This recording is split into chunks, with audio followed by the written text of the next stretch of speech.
if P of E equal to 0.05, then the probability of not E is, okay, option A 0.95, option B 0.05, option C 1, option D 0.9.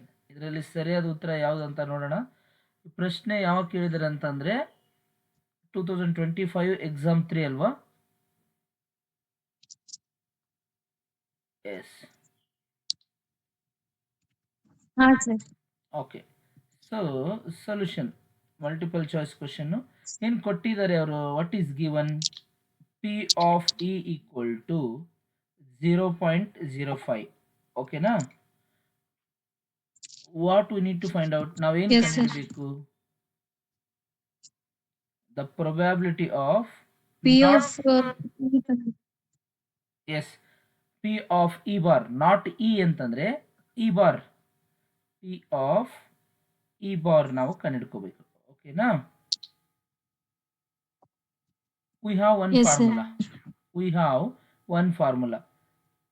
P of E plus P of E bar equal to 1 ಅಲ್ವಾ? Yes, sir. S. ಇವಾಗ P of E ಅಂತಂದ್ರೆ 0.05, P of E bar as it is, P of E bar ಹೇಗಿದೆಯೋ ಹಾಗೆ ಬರ್ಕೊಳ್ಳೋಣ, equal to 1.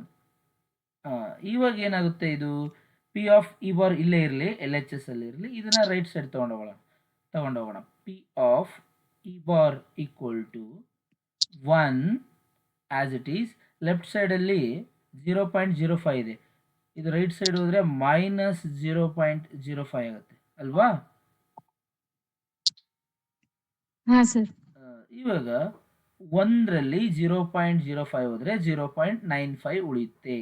Therefore P of E bar equal to 0.95. ಓಕೆನಾ?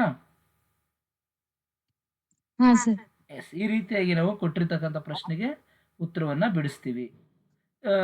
ಆಮೇಲೆ ಇದು 1ನಲ್ಲಿ 0.05 ಕಳೆಯೋದು ಹೇಗೆ ಅಂತ ನಾನು ಒಂದ್ಸಲ ತೋರಿಸ್ಬಿಡ್ತೀನಿ, ಸರಿನಾ? ಎಸ್, 1.00 ಅಂತ ಬರ್ಕೋಬೇಕು. ಇಲ್ಲಿ ಮೈನಸ್ ಮಾಡಬೇಕು.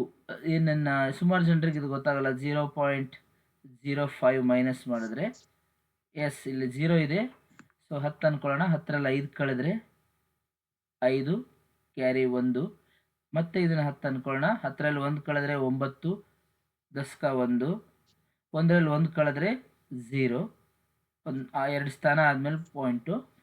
So 0.95 is the answer. Okay? Sir. Yes.